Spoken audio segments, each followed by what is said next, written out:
Bueno, pues buenas tardes. Un placer presentar la plenaria de la compañera Asunción, la doctora Asunción López Varela, que imparte docencia en el Departamento de Filología Inglesa con un doctorado en estudios literarios y culturales anglo-norteamericanos, un diploma en estudios avanzados de Filología Española en la UNED y un máster en Education Management de la Open University.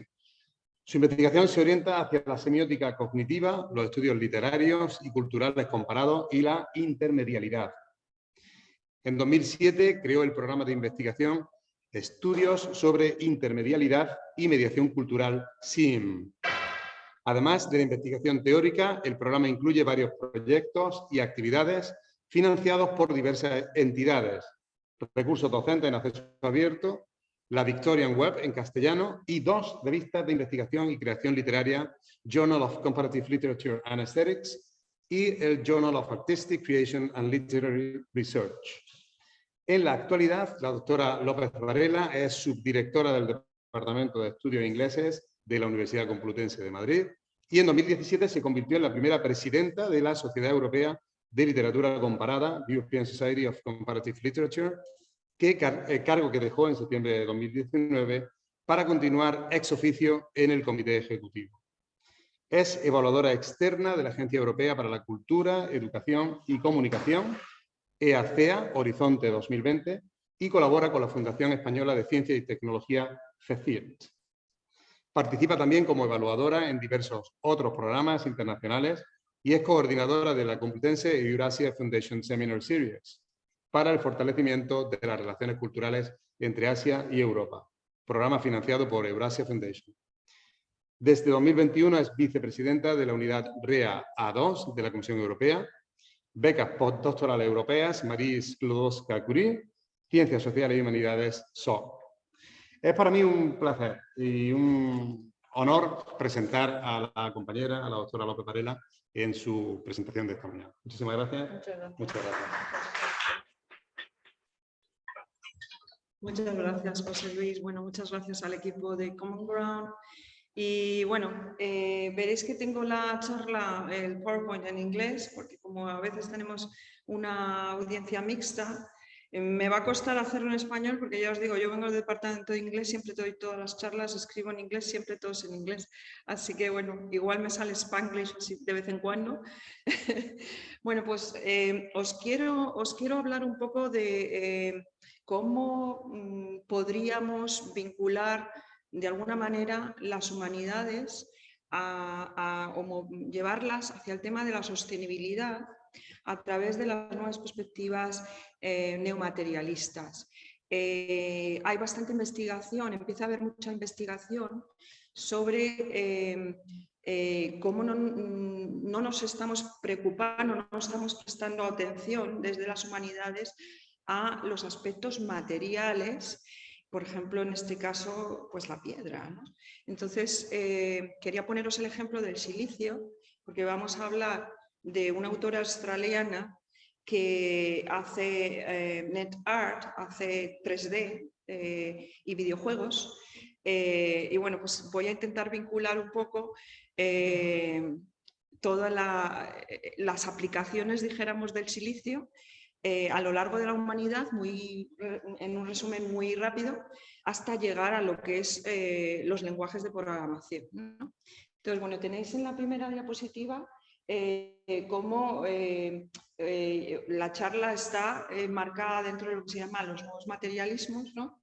Entonces, os voy a mencionar algunos de los libros que son más punteros en este ámbito. Uno de ellos, por ejemplo, es el del profesor de Oxford, Lambros Malaforis, es un cognitive archaeologist, es decir, un arqueólogo cognitivo. Entonces, en este libro, de hace ya unos años, 93 creo que se llama How Things Shape the Mind, pues lo que él va a hablar es cómo las ideas no las tenemos en la cabeza plantadas ahí desde el principio, sino que a través de la manipulación, a través de las cosas, es como pensamos, ¿no? Entonces, yo vengo del ámbito de la semiótica y Charles Sanders Peirce, que era el profesor de Harvard de principios de siglo, decía lo mismo. Hay un continuo entre la mente y la materia. Entonces, es un proceso. Entonces, normalmente intentamos siempre categorizar todo lo más que podemos porque es más fácil entender las cosas así. Pero esto es una network, es un proceso en el que todo está imbricado con todo, ¿no? Entonces, bueno, hablando de el silicio,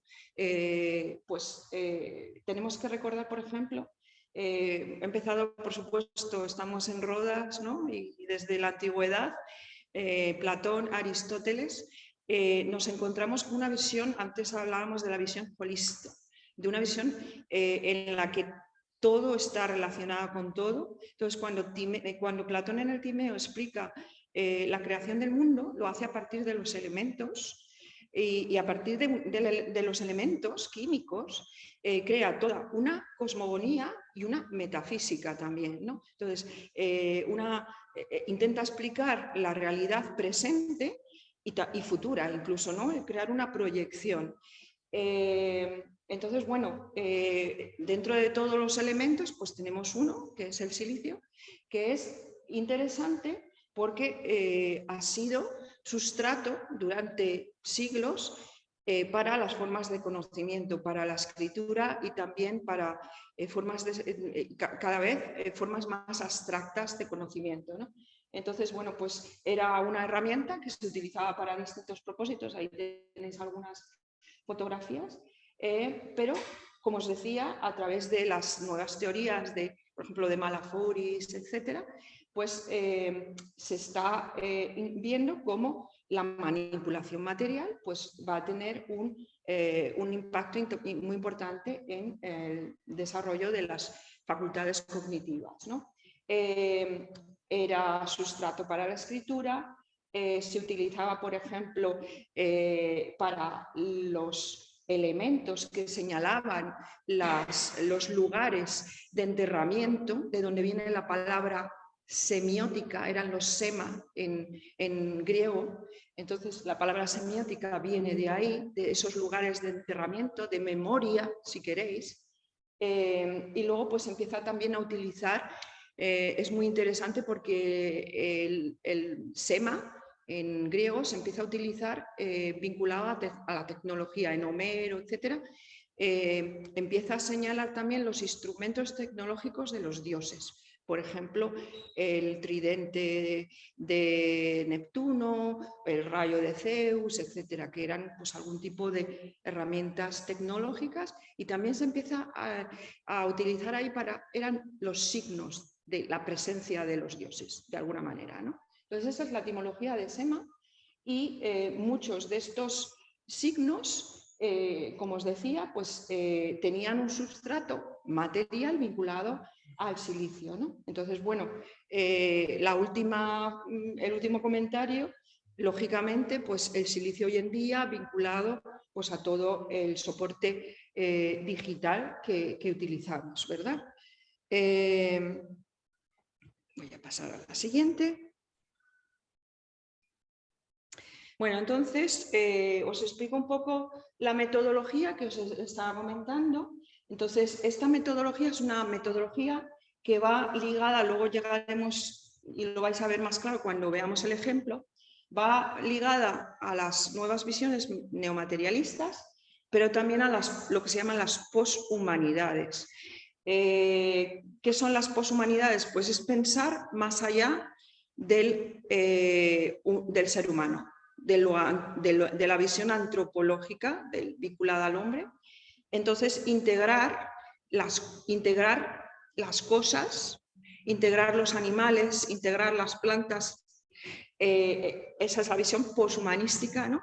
Incluso integrar las cosas inanimadas, como en este caso, ¿no? Pues las piedras, etcétera, ¿no? Como componente esencial de los procesos vitales nuestros, ¿no? Entonces, claro, eso automáticamente nos puede ayudar a crear una vinculación estrecha con la sostenibilidad, como veréis, luego veréis a través del ejemplo, ¿no? Entonces, Malaforis habla de thinking, de este componente de las cosas, ¿no? En vez de thinking, él dice thinking, es decir, pensamos a través de esa manipulación con las cosas. Es algo súper sencillo, pero que parece que, como si nuestro lenguaje ya está en un nivel tan abstracto, hemos perdido esa conexión con lo físico. Si os fijáis, ahí tenéis ese diagrama, ¿no? En que el thinking es como un regreso al objeto, a la cosa. La diferencia entre objeto y cosa, sabéis, desde el punto de vista de la semiótica, las cosas no se convierten en objetos hasta que no las consideramos como útiles hasta que no las pensamos. Son cosas y luego, eso sí, desde el punto de vista semiótico, se convierten en un objeto para lo que sea, ¿no? Entonces, claro, si veis las flechas hacia arriba, en el lenguaje, pues cada vez vamos a niveles más abstractos y esta conexión con lo físico se va perdiendo, ¿no? Bueno, ahí tenéis una de las citas, ¿no?, de Malaforis, de uno de los libros, de los artículos más recientes, ¿no?, del 2019, Thinking as Thinking, Psychology with Things, ¿no? Esto está en Current Directions in Psychological Science, y dice, things actively participate in human cognitive life, or that human thinking is better described as thinking. We think with and through things, not simply about things. ¿Vale? A ver si voy bien. Vale.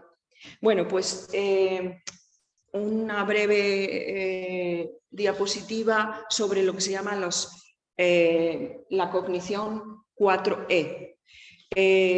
Ha habido una evolución a lo largo de los últimos años, a partir fundamentalmente de los años 80, hacia lo que se llaman las 4 Es. Es decir, con el desarrollo tecnológico, las primeras investigaciones sobre lenguaje y cognición vinculaban, como hemos hecho durante siglos, el pensamiento al cerebro. Entonces, por ejemplo, tenéis la gramática generativa de Chomsky, etcétera. Es todo como si el cerebro fuera un ordenador que va programando todo.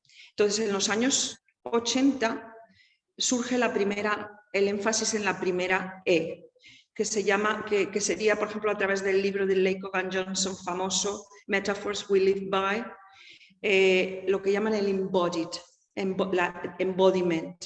Es decir, no pensamos solo con el cerebro, pensamos con todo el cuerpo. La piel, el tacto, todos los sentidos entran dentro de ese proceso. Entonces, esa es la primera E. Luego tenemos también en los mismos años, desde la perspectiva cognitivista, también de psicología, etcétera, tenemos, por ejemplo, Gibson con el tema de las affordances. Es decir, no solo el cuerpo, sino el contexto en el que nos desarrollamos, el contexto cultural y el contexto tecnológico, es decir, qué herramientas, qué cosas estamos utilizando. Y entonces ahí ya llega la segunda E, es, ¿no?, el embodiment, el embedded en un contexto determinado. ¿Vale? Luego tenemos la tercera E. Esta tercera E, si habéis leído el libro de Catherine N. Hiles, sobre How We Became Posthuman, ella habla de cómo la cibernética, el desarrollo de la cibernética impacta muchísimo también en lo que es el desarrollo del poshumanismo y lo que se llama la tercera E, enaction. Esto viene del famoso libro de Maturana y Varela, ¿no? Maturana y Varela, de autopoesía, de autopoiesis, ¿no? De cómo de los encuentros con el mundo, los entes biológicos, surgen cosas de manera un poco espontánea. Eso es lo que se llama la enaction, la tercera E. ¿Vale? Entonces, relaciones que no estaban ahí desde el principio, de repente surgen. Esto está muy vinculado también al impacto que va a tener en las ciencias en general y también en las humanidades, la teoría de caos, la teoría de dinámica de sistemas complejos.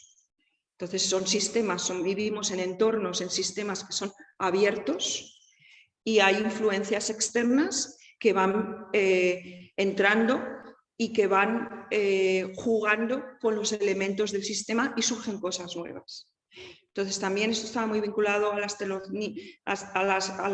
tecnologías de información, Weaver y compañía, por ejemplo, en telecomunicaciones, que hablaban de cómo en un canal de comunicación el ruido, el noise que entraba, podía convertirse de repente en información. Vale, entonces esta es la parte que se llama la tercera E, que es enaction. Esa serie de encuentros que surgen un poco sin esperarlo, de la propia complejidad del sistema, porque es un sistema abierto y continuamente pues, da lugar a encuentros nuevos. Eso también pasa a nivel cultural, por ejemplo, ahora con la interdisciplinaridad, ¿no? Surgen ideas, surgen... y bueno, pues en la cuarta E es la que os he mencionado, que son las teorías de Malaforis y de Clark, etcétera, que hablan de extended mind. Entonces tenemos embodied mind, embedded mind, enaction y extended mind, ¿no? Como esa interacción con las cosas, no solo las tecnologías. Ya esto estaba en los años 80, en lo que si habéis leído Bruno Latour, ¿no? En las teorías que se llamaban la Actor Network Theory, ANT, ¿no? Como en hormiga en inglés, ¿no? Pues ya ellos empezaban a hablar de cómo las tecnologías impactaban en el contexto, ¿no? En el contexto cultural.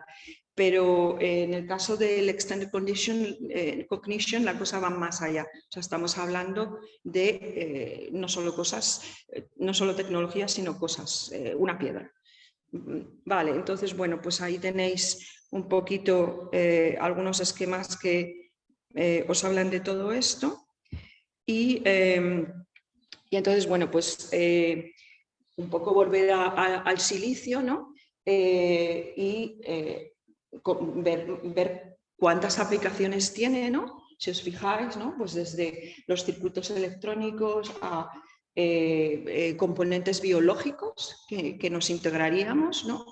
Los paneles solares, los láseres que se están haciendo también, etc. Os voy a presentar el trabajo de esta autora, Mess Breeze. Es una autora australiana, es una diseñadora que hace 3D y realidad virtual. Entonces es una charla con mucha... No sabía si iba a haber gente que no entienda tanto español, entonces lo he hecho en inglés y con bastante componente visual. Y entonces, bueno, pues es una activista y también hace videojuegos, pero ha hecho un videojuego, pero es un videojuego serio, ¿no? Que es un videojuego también para explorar aspectos de la memoria, la cognición, etcétera, ¿no? Entonces vamos a ver algunas de sus obras, lo que nos dé tiempo. Me tenéis que avisar, yo he preparado bastante, pero a lo mejor pues lo dejo sugerido, nos quedamos por el camino. Junto a Malaforis, ahí tenemos un par de citas. Tenemos, por ejemplo, el trabajo de Jane Bennett. No sé si os suena. Jane Bennett tiene un libro que se llama Vibrant Matter.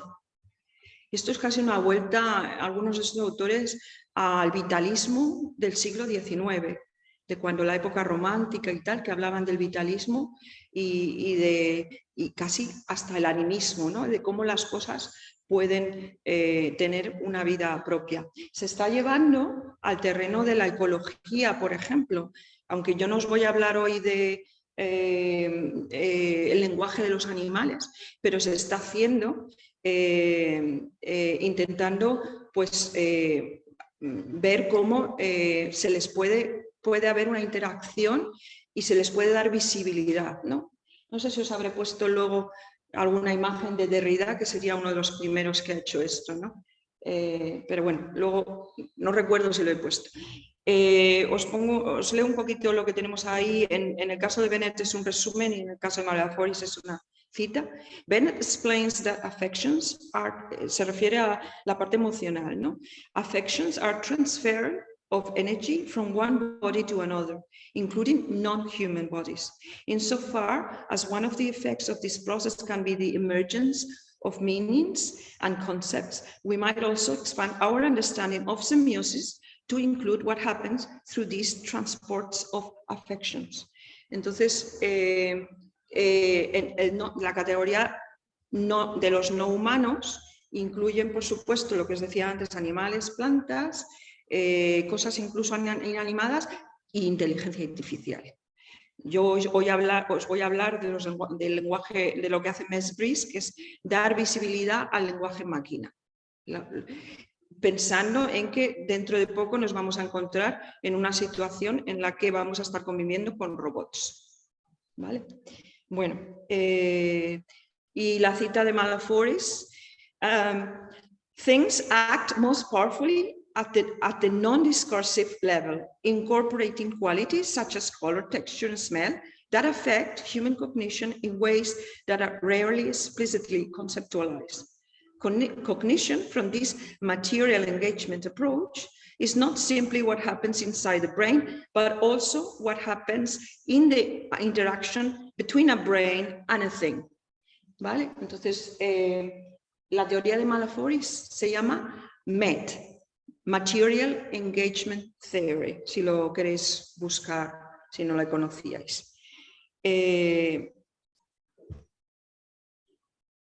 Bueno, pues aquí lo que tenéis es un poquito un panorama sobre el silicio, la importancia del silicio, que es un elemento que, bueno, para los de física de materiales, pues posiblemente sepan mucho, pero nosotros de humanidades, pues se nos pasa por alto.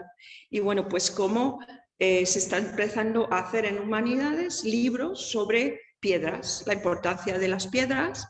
Imaginaros que además, desde el punto de vista simbólico, tenemos piedras muy importantes, como la de la Meca, etcétera, ¿no? Entonces, bueno, pues el 25% de la corteza de la Tierra tiene base en el silicio.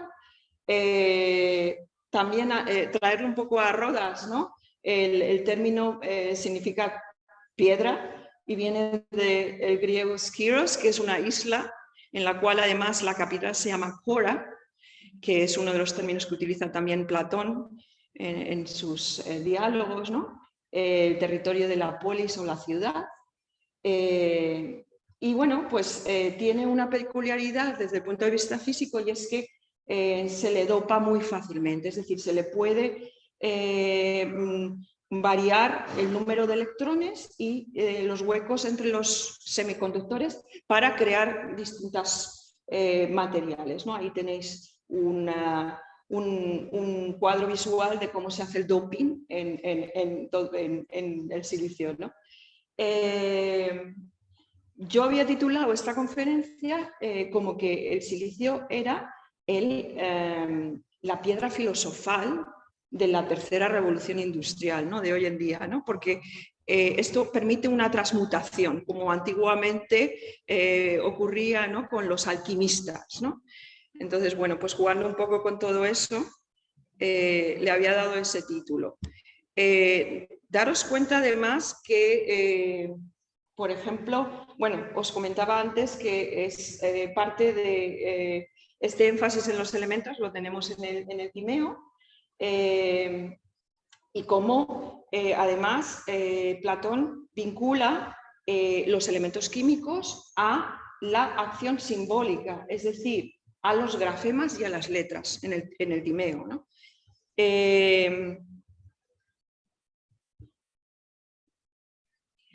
Y bueno, pues nos lo encontramos en el cuerpo humano por todas partes. A veces cuando hablamos de los tejidos biológicos no nos damos cuenta que tenemos metales, etcétera, formando parte de todo. Entonces, bueno, pues en los huesos, en las uñas, tenemos silicio. Es curioso porque además se encuentra en combinación en la naturaleza con el barro. Y en los últimos años, desde los años 70, ha habido varias investigaciones que estaban tratando de ver cómo el clay, el barro, resulta que funciona como un polímero y como componente del ácido, así lo digo bien, desoxirribonucleico, es decir, del ADN. Fijaros que si os vais a mirar en humanidades los mitos, la creación en casi todas las culturas es a partir de barro, y normalmente el barro, ya os digo, va unido al silicio. Creo que tengo una diapositiva en la cual os hablo de Pangeas, efectivamente, ¿no? Entonces, ¿cómo se utilizaba? Porque normalmente está en zonas cerca de agua, Entonces, bueno, pues tenemos en los mitos, por ejemplo, aquí, en el mito griego, el potter's wheel, ¿no? Ahora así que no se traduce potter, ¿no? El que está haciendo la cerámica, creando al hombre, ¿no? Y en el mito, por ejemplo, de Prometeo, pues nos ocurre lo mismo, está creando al hombre a partir de barro y silicio, ¿no? Y dándole forma, ¿no? Y se utilizaba, pues como hemos visto, como soporte de escritura, como soporte como todo tipo para crear todo tipo de infraestructuras. Y bueno, también para la representación religiosa, por ejemplo, las Stonehenge, pues, y bueno, ahí tenéis un ejemplo de distintos piedras de silicio que funcionan como un soporte de escritura o como un soporte simbólico, también religioso, marcadores, etcétera, ¿no? Es decir, de niveles cada vez más complejos de abstracción, si queréis, ¿no? Humana. Entonces, esa idea de la manipulación vinculada al desarrollo cognitivo. Voy a ir un poquito más rápido. Aquí os hablo del tema del SEMA, que ya os lo he dicho antes. Esto suele ocurrir cuando preparas la charla, pero luego vas desorganizando lo que vas contando. Entonces, bueno, pues vuelvo a lo que es un poco el poshumanismo para daros algunas claves de algunos autores que están trabajando en esto. Y bueno, antes en el Talking Circle hablábamos de cómo estamos pasando de una visión antropocéntrica a una visión más holista, en la cual pues estamos viendo que todo es necesario, que somos un componente más de ese mundo global en el que vivimos, de toda esa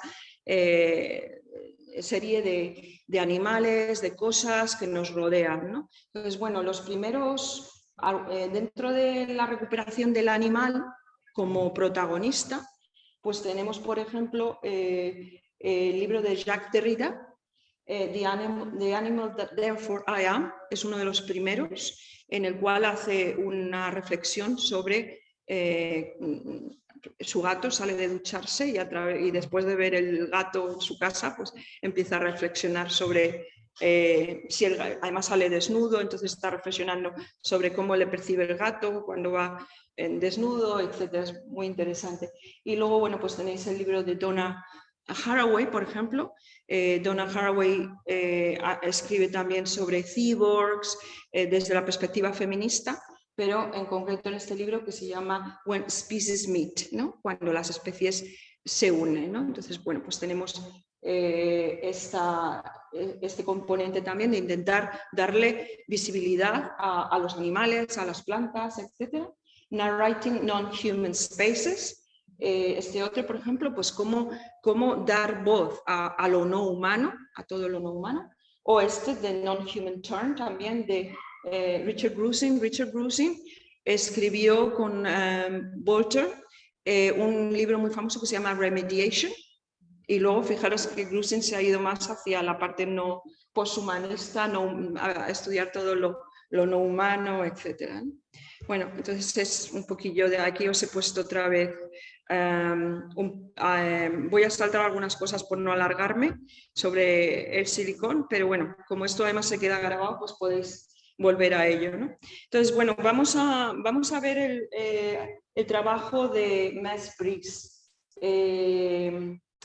que lo que busca es, como os decía antes, dar visibilidad al código fuente de la máquina, es decir, a hacernos conscientes de que cuando estamos interactuando con las tabletas, con los ordenadores, etcétera, pues estamos utilizando muchos tipos de lenguaje y uno es el lenguaje máquina. Y ¿cómo es el lenguaje máquina? Pues a lo mejor cambia cómo percibimos la realidad o nos manipula, ¿no? De hecho, bueno, pues todos somos conscientes de los algoritmos que tenemos en nuestros móviles cada vez que visitamos una página y luego pues nos salen 40 anuncios de algo, ¿no? Entonces, bueno, pues ella es una activista, aparte de ser diseñadora de videojuegos, etcétera, participa en este grupo que se llama Third Faction y es feminista. Intenta ver cómo hay actitudes negativas en el ambiente del diseño de videojuegos. Intenta pues, cambiar, antes hablábamos de cómo se podría cambiar todo esto, ¿no? Vamos a ver seguramente un par de las obras de ella. Yo ahí tengo varias, pero voy a pasar algunas más deprisa, simplemente os las dejo, os las comento muy brevemente y luego ya vosotros podéis mirarlas. Vamos a empezar con un poema cortito que publicó en el 2015 que se llama Anthropocene. Y luego tiene un video cartoon en 3D que se llama A Place Called Ormalsey. Y luego una colección de viñetas en virtual reality, realidad virtual, y los V-verses que llama ella también en realidad virtual, ¿no? Es más el trabajo más reciente, ¿no? Entonces, bueno, creo que no necesito clarificar mucho lo que es el antropoceno, ¿no? Sabéis que el término fue acuñado por este biólogo marino, Eugene Stemmer, y un químico, ¿no? Paul Crutzen, y hablan del impacto humano en el planeta. Y paradójicamente este impacto humano nos está haciendo ver que los encuentros con los agentes no humanos son cada vez más potentes, ¿no? Por ejemplo, la misma pandemia, un virus, ¿no? Cómo puede tener un efecto radical en la vida humana. O sea, pensamos que estamos en control y resulta que en absoluto, ¿no? Entonces, bueno, como os había dicho, los no humanos pues, son toda forma biológica e incluso no biológica, y incluida la inteligencia artificial. Entonces, como autores como por ejemplo Jacques Rancière han mencionado que cualquier práctica artística también interviene políticamente al nivel cognitivo, a nivel conceptual. Entonces, claro, lógicamente el arte, yo estoy intentando justificar aquí en este caso, como el arte, como Mez Bris, que es una activista, pues está usando el arte para hacernos conscientes de toda esta problemática, ¿no? de intentar cambiar las cosas a nivel político, ¿no? Entonces ahí tenéis el libro de Rancière, de Politics of Aesthetics. Y bueno, pues como Mez Bris pues va a utilizar pues, diferentes formas para hacer esto, para hacer esta intervención artística. Bueno, ahí tenéis una de las capturas de pantalla de los V-verses, el número 11. Fijaros cómo tiene un componente feminista ya, esa asociación a la forma de vestir un poco de la Revolución Francesa, también de las mujeres, etcétera, en ese gorro, ¿no? Y bueno, muchos de los V-verses, que luego os los muestro así un poco superficialmente, porque nos va a dar tiempo, pues tienen ese componente también de dar visibilidad a lo femenino, ¿no? A la mujer como revolucionaria. Entonces, aquí tenemos el libro de Katherine Hayles, que os mencionaba antes, How We Became Posthuman. Entonces, yo, por ejemplo, ella, tenéis ahí la cita, dice que Mez Bris se refiere a ella precisamente, dice, she's not content to let code remain below the surface, but rather its purpose is its purpose is to show it erupting through the surface of the screen to challenge the hegemony of alphabetic language. Yo he escrito algunos artículos precisamente como esa ruptura del lenguaje humano la hacen otros escritores. Mess Breeze lo va a hacer a través de esa mezcla de código fuente, lenguaje máquina con el lenguaje humano, pero hemos tenido experiencias en las vanguardias sobre todo, pero incluso más atrás. Por ejemplo, no sé si conocéis el trabajo de Lewis Carroll, Alicia en el País de las Maravillas, pues hay un poema dentro de la segunda parte de Alicia, Through the Looking Glass, a través del espejo, en el cual, un poema que se llama Jabberwocky, en el cual rompe las palabras y las junta de otra manera para que las palabras tengan una multiplicidad de significados, ¿no? Entonces, yo lo llamé, ese artículo hablaba de Borges, hablaba de Lewis Carroll, de James Joyce, de una serie de autores que buscan romper ese lenguaje para llamar la atención de cómo utilizamos el lenguaje humano, ¿no? Entonces, y yo lo llamé deseos antialfabéticos, ¿no? Porque precisamente parece que busca romper ese poder del alfabeto, ¿no? De alguna forma, ¿no? Entonces, bueno, en una entrevista que hizo Mess Breeze para Rizoma, pues ella habla de que son actos un poco subversivos, ¿no? Acts to open up poetic aspects via a type of dimensional interplay, combining the lyrical with a formalized structure, ¿no? Entonces, bueno, esa ruptura que hace pues va a invitar diferentes significados. Ella utiliza el término Messangel. Si os fijáis, viene del nombre de ella misma, Messangel, y bueno, esto es una de las primeras obras, no voy a entrar en ella, que se llama Bleeding Test. Y lo que va a es mezclarlo, vamos a ver mejor luego en la siguiente. Bueno, esta es otra de las primeras obras que tampoco os voy a mencionar. Como os mencionaba, como os dije antes, está vinculada o tenía cierta inspiración en este grupo australiano de feministas que se llamaba VN Matrix, que utilizan una iconografía como muy, con un montón de símbolos, si queréis, falocéntricos, etcétera, para como luchar contra la dominación masculina, etcétera. Y aquí eso estaría vinculado a la primera etapa que tuvo Donna Haraway también cuando escribió el manifiesto de Cyborgs, ¿no? El Cyborg Manifesto, como una especie de, y la famosa frase de Donna Haraway, ¿no? I'd rather be a cyborg than a goddess. Prefiero ser un cyborg que una diosa, ¿no? Entonces, intentando romper pues toda esa mitología en torno a la mujer y utilizar la tecnología para empoderar a la mujer, ¿no? Entonces, en los años 90, pues este grupo trabajaba sobre esto allí en Australia y ella, Mess Breeze, pues está inspirada en este colectivo, ¿no? Entonces, bueno, ahora cuando veamos el poema en la siguiente diapositiva, es un poema muy cortito, pero vais a ver que juega con la idea, va a hablar del antropoceno y dice, y va metiendo código fuente, fundamentalmente paréntesis, ¿no? Brackets, y va diciendo, va rompiendo el significado, ¿no? Entonces buscando como Anthropocene, automáticamente tiene ahí escena metido, ¿no? Entonces una conexión, pues por ejemplo con el libro famoso de Guy Debord, ¿no? De que somos la sociedad del espectáculo, ¿no?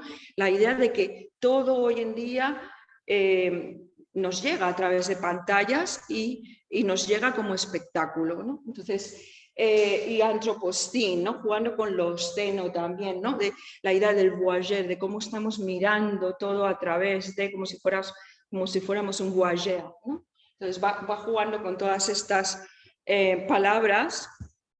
Este es el poema, muy corto, pero vais viendo cómo va haciendo que esa ruptura de las letras pues vaya creando más significados de los que tendrían, ¿no?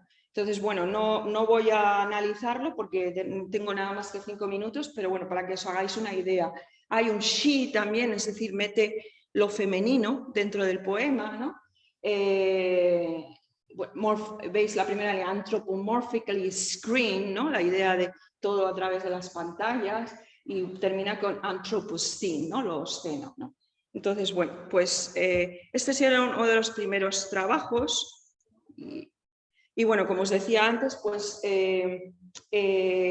herencia de dónde venía toda esta idea de romper el lenguaje. Os he mencionado antes a Joyce, a Borges, a Lewis Carroll. Otro muy conocido es William Burroughs, que además aparece ahí en el disco de los Beatles, famoso porque era uno de los artistas del pop, de la generación del pop. Y bueno, William Burroughs tiene un libro que se llama The Electronic, es un ensayo, un libro corto, The Electronic Revolution, y donde dice que el lenguaje humano es un virus de poder, es decir, que estamos controlados por lo que los medios van diciendo, que digamos, etc. Entonces, Burroughs lo que hacía era la técnica esta del cut-off, que es un poco parecido a lo que va a hacer Mesbris, metiendo el código. Pues Burroughs lo que hacía era romper las palabras, juntarlas de otra manera, también para como luchar con una especie de subversión, ¿no? Entonces, bueno, voy a pasar porque si no, no me da tiempo a enseñaros algunas de las... Aquí tenéis algunas citas de algunos autores que trabajan sobre literatura electrónica, por ejemplo, John Cayley, está hablando de cómo... esto no es código, es decir, es un código adaptado para que podamos leerlo, lógicamente, ¿no? Entonces, bueno, pero esto, pues, como podéis ver, es otra de las capturas de pantalla de otro de los poemas de ella. Entonces, os cuento un poco cómo funcionan los poemas. A ver si puedo. Mira, quizás en este que se me ve mejor. Hay una serie de... Podéis ver que hay como unos numeritos. Entonces, es un objeto en 3D. Tú vas haciendo clic en el numerito y entonces va apareciendo la historia. Ella lo llama versos, como un poema, pero realmente son historias que están escritas por otros autores, normalmente autores de literatura electrónica. Ella hace la parte de diseño.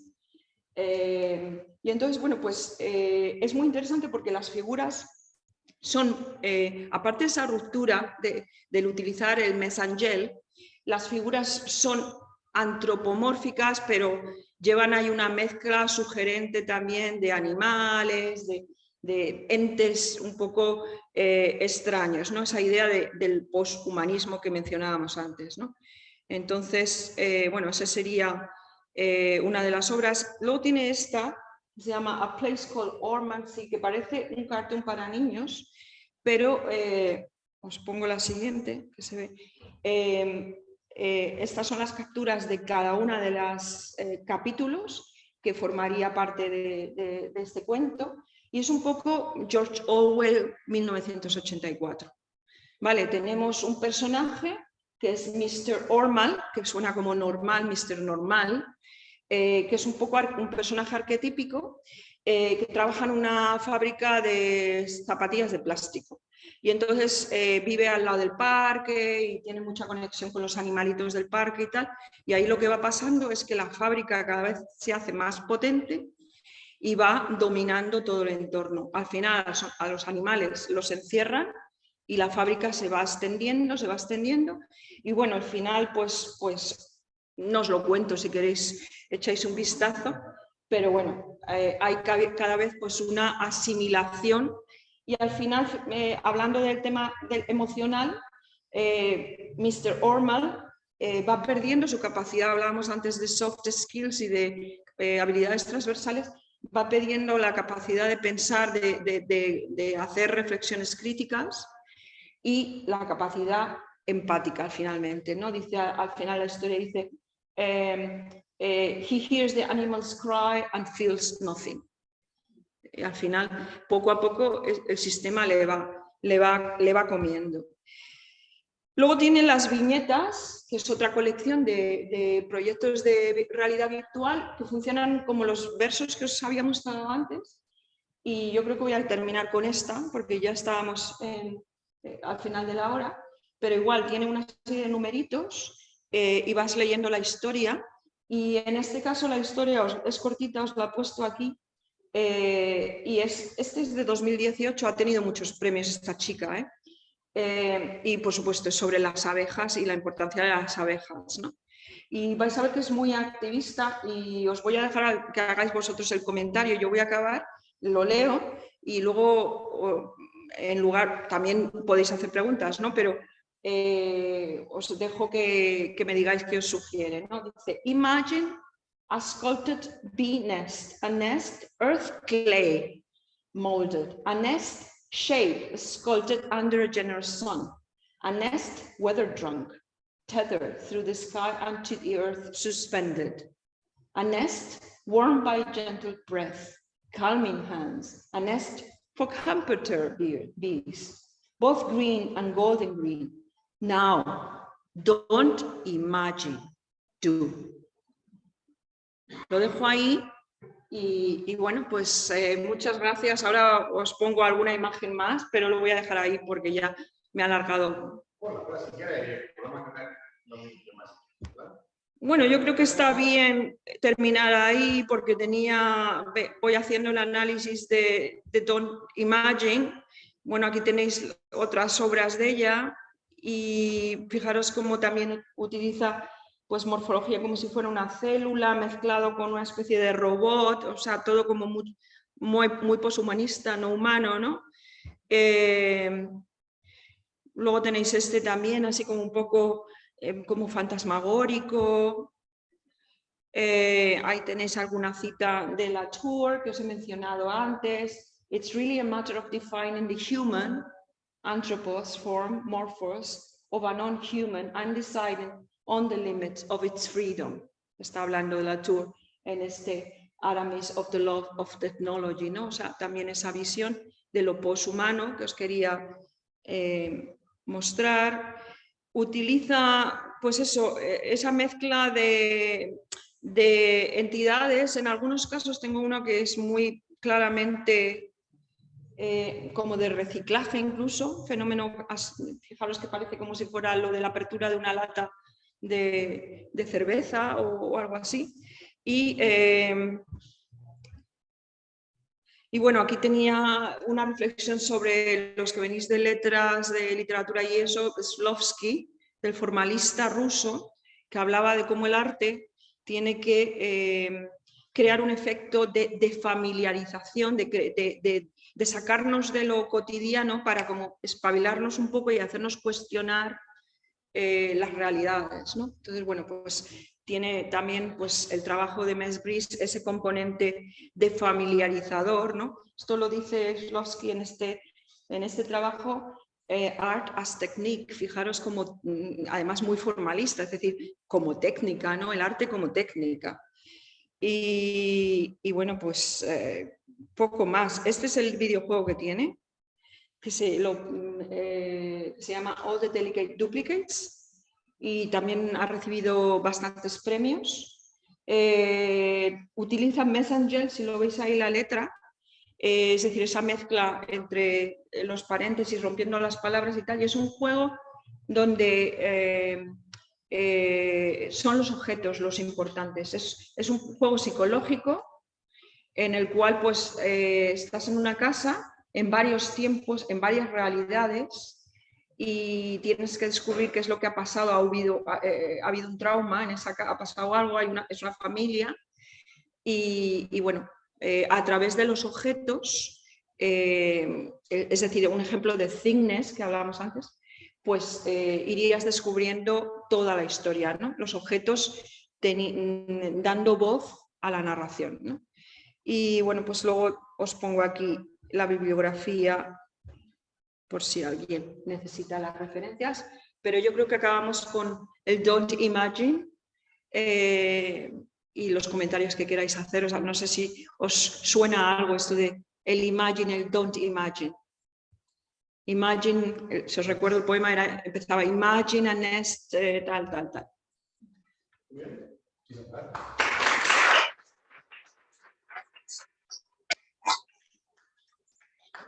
Un minutito para hacer algunas preguntas y de lo interesante y las cosas que al menos yo he aprendido y que no conocía. Tengo que decir muchas cosas, no conocía nada y me he quedado, por verdad, absolutamente sorprendido. ¿Alguna pregunta que tengáis para la compañera asociación? Bueno, ante todo, muchas gracias porque he aprendido mucho y también lo visual me he sentido interpelada, no solamente por las teorías, sino por lo que estaba viendo, ¿no? Estos objetos me llamaban también, ¿no? Como a localizar.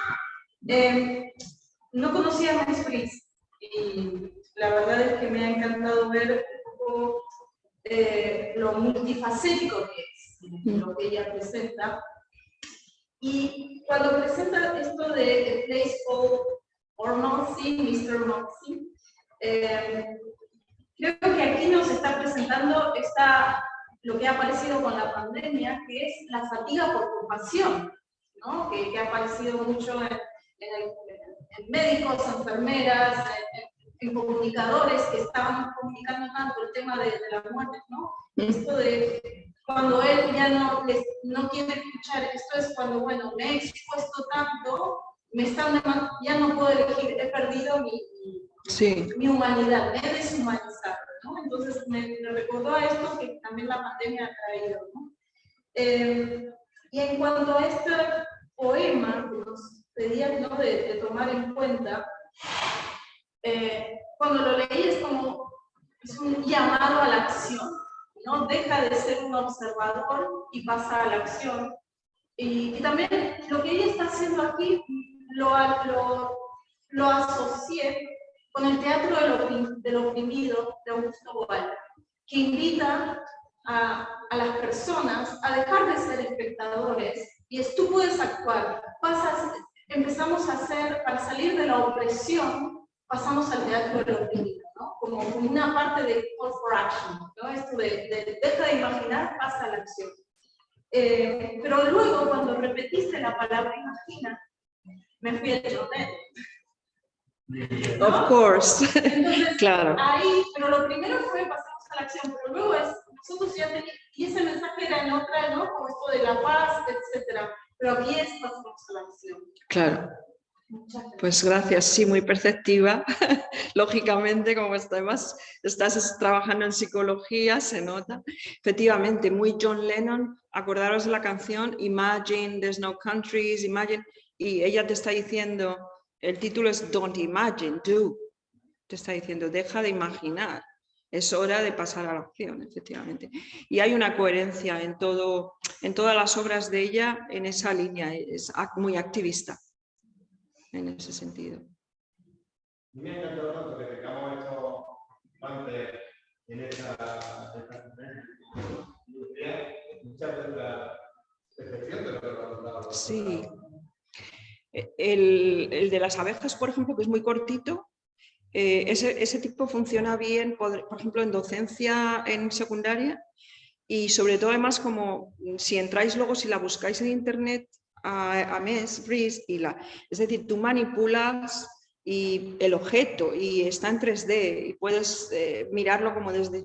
Y eso a los estudiantes jóvenes pues les suele gustar mucho, ¿no? Entonces vas decidiendo, pues ahora voy a leerlo en este orden y tal. Bueno, entonces la idea también de manipular, ¿no? Aunque sea a través del ordenador. Hay una pregunta por el chat de José Herrera que dice, muy interesante la exposición de la doctora, que yo invito a que la veáis, ya me la he grabado, yo la he seguido en el ordenador, las diapositivas son preciosas y la verdad que se atribuyen mucho. Dice, quisiera preguntar sobre la denominación de las revoluciones científicas, ya que en Colombia hablamos de la revolución del silicio como 4.0 y no 3.0, como ha dicho. ¿En qué se basan para hablar de revolución 1.0 y siguiente? De hecho, ya algunos hablan de revolución 5.0. Pues la verdad es que ni idea. A lo mejor tiene razón este señor de que es 5.0 y la verdad es que no lo sé. No lo sé. Pues es que depende de dónde pongas los límites. A veces, por ejemplo, cuando hablan de la revolución industrial, hablan de que el siglo XIX es como la primera revolución industrial. Otra gente la pone en el Renacimiento. Y claro, también además son medidas occidentales, es decir, Si tenemos en cuenta un contexto más amplio de todo el planeta, a lo mejor las revoluciones industriales no están donde deberían de estar. Entonces, ni idea. Dependerá de los autores. Claro, que uno lo considere. Sí, sí. Depende de las perspectivas. Luego tenemos también la idea esta de Kuhn, ¿no? De la estructura de los paradigmas, la estructura de las revoluciones científicas. La verdad es que no sé qué número sería la nuestra, pero sí que es cierto que es un nuevo paradigma, desde luego. Es la primera vez que vivimos a través de pantallas. Eso es, yo creo, obvio, pero si es a la 4 o la 5, pues fenomenal. Si este señor lo sabe, que nos lo diga. Pues, ¿alguna cosa más? Por favor. Una pregunta sobre la literatura electrónica del tema del posthumanismo. Realmente nunca había escuchado sobre esto. Me sorprende demasiado lo vasto que es el conocimiento que creo que podemos abarcar. Pero mi pregunta va sobre cómo la manipulación del objeto y la literatura electrónica aumentan esas soft skills y cuál es nuestro reto desde otras ciencias para poder implementar, digamos, estas herramientas de las cuales estábamos hablando. Pues la verdad es que no lo sé. Yo la verdad es que soy un poco negativa en cuanto a lo que es el tipo de manipulación que nos permite la revolución digital. Es decir, cuando Malaforis habla de la manipulación de las cosas, está hablando de cosas físicas. Él está hablando en concreto del barro y del modelado y de la plasticidad de la mente a través de la plasticidad del modelado. El problema de lo digital es que yo creo que esa plasticidad no se da porque nos viene dado por los algoritmos que hay detrás. Es decir, que efectivamente tú puedes utilizar este tipo de messenger, ¿no? Esta mezcla de lenguajes como una forma de activismo, pero desde un punto de vista cognitivo, no sé hasta qué punto es recomendable que vivamos siempre tras las pantallas. De hecho, estoy entrando también en áreas muy interdisciplinares y uno no lo sabe todo, lógicamente, ¿no? Pero recomiendan que los niños no utilicen herramientas digitales hasta no recuerdo qué edad, es decir, que necesitan manipular, por lo que estábamos diciendo antes, por esa conexión que hay entre lo que es la plasticidad cerebral y la manipulación de las cosas, ¿no? El tacto. Entonces, y en cuanto a la pregunta, porque iban dos, una parte ética, en el posthumanismo, usted que viene de la parte de derecho, de estudios de sociología y tal, el posthumanismo desde luego nos lleva a tener en cuenta nuevos fundamentos éticos, no solamente con respecto a los animales, sin ninguna duda. Yo, por ejemplo, soy vegetariana, etcétera, las plantas, pero ya se está hablando también de la robótica, de la inteligencia artificial, y ahí es muy complejo el tema. Yo he escrito algunos artículos precisamente sobre la agencia, el tema de la agencia, que va vinculado a la ética. Entonces, hay estudios, por ejemplo, en cognición, Sean Gallagher, que habla de que solamente las entidades que tienen capacidad de lenguaje desarrollan un pensamiento consciente de las acciones, es decir, son conscientes de su propia agencia.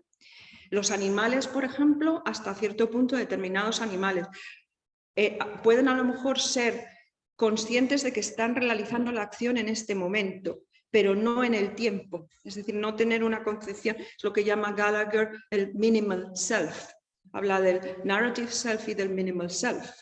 Entonces, pero eso no quiere, pero lo que estábamos hablando antes de la inacción, no quiere decir que no tengan agencia. Es decir, no son conscientes de la agencia en el tiempo como seríamos los humanos, pero sí que a lo mejor son conscientes en el momento. Tú cuando regañas a tu perro porque ha hecho algo malo, a los 10 minutos no se acuerda de lo que ha hecho, pero en el momento a lo mejor sí, es consciente en ese momento. Entonces, claro, eso va vinculado, por lo visto, la gente de neurociencia dice que va a la capacidad de desarrollo del lenguaje, que crea una temporalidad, lógicamente, unas relaciones causa-efecto, ¿no? Y entonces ahí se complica muchísimo la noción de agencia y, por tanto, la noción de ética. Y en el caso de la inteligencia artificial que se está desarrollando, que empieza a ser autointeligente, pues ¿qué va a pasar con todo eso? Es un tema fascinante que está empezando. Por ejemplo, por poner un ejemplo, ¿qué va a ocurrir con los coches? O sea, ¿quién tiene la responsabilidad en los coches automáticos? ¿Tiene la responsabilidad el conductor? ¿Tiene la responsabilidad la máquina? ¿Tiene la responsabilidad la empresa que ha construido la máquina? Porque, claro, estamos hablando de agencia distribuida, capacidades agentivas distribuidas, ¿no? Entonces, y por supuesto, hay autores que dicen que la responsabilidad va vinculada a la capacidad de narrative self, es decir, la noción de responsabilidad, el ser capaz de decir soy yo el agente de. No sé si me explico y si más o menos. A mí me ha llevado a una noticia que leí estos días y es la creación por algunos ejércitos de tanques con capacidad de decisión. Tanques que no necesitan un militar dentro. Esos tanques no son para plantar macetas ni para regar plantas. Y van a tener capacidad de decisión. Si ya es peligroso lo que estamos diciendo, un coche que pueda decidir, porque ya había algunas encuestas que decidan si es preferible atropellar a la persona mayor o atropellar al niño. Entonces, ante el peligro de los dos, se vaya. Pero claro, ahí la decisión al final se la vamos a poner nosotros. Creo que ha entrado en un tema muy sí, Konkenberg es un autor que ha trabajado sobre el tema de la ética y la relación con la agencia. Konkenberg. No lo tengo citado aquí, pero si te interesa luego te doy la referencia. Pues, ¿una pregunta más? Por favor. Creando el mismo, porque originalmente cuando hablas de reforma que se prepara, los proyectos que forman un bien y cuando luego hablamos del sistema, los humanos estamos identificando que los propiedades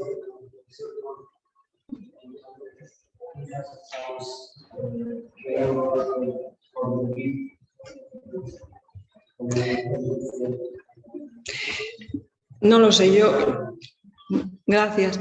No lo sé, yo ya es muy interdisciplinar, es la investigación que estoy haciendo ahora y me queda mucho por aprender todavía. Entonces, bueno, pues de todas maneras me parece que sí que es sugerente y que tiene muchos ámbitos. Entonces, eso es lo más importante cuando, sobre todo en un congreso como este de New Directions in the Humanities, que nos hace abrir muchas disciplinas distintas, ¿no?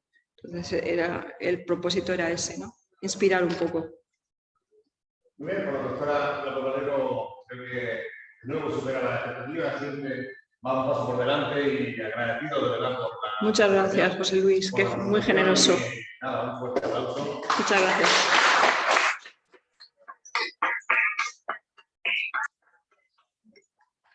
No toco nada, ¿ves?